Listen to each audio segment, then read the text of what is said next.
Tutti mi davano eletto nella municipalità di Mestre con il 3,72% e con 1335 voti. E invece nella lista degli eletti del Tribunale, collegio elettorale, io non ci sono. Michele Boato, che alle ultime comunali si era presentato come candidato presidente della municipalità di Messe Carpenedo con le liste ABC, Ambiente Bene Comune e Tutta la città insieme, ha presentato ricorso al TAR del Veneto contro la propria esclusione dal Consiglio di municipalità.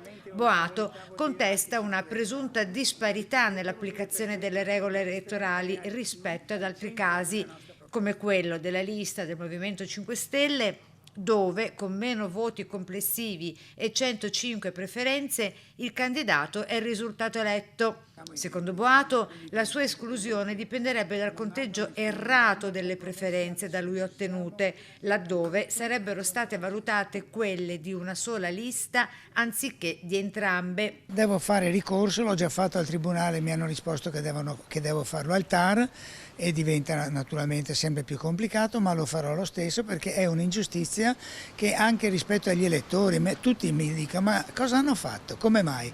Non si capisce. A sostegno del ricorso si è espresso anche l'eletto presidente di municipalità di Messe Carpenedo, Gennaro Marotta, forte delle oltre 1000 preferenze ottenute. Dopo 11 anni che non partecipavo a competizioni elettorali, mi hanno chiesto la disponibilità, io l'ho data subito perché comunque sia voglio lavorare per il territorio.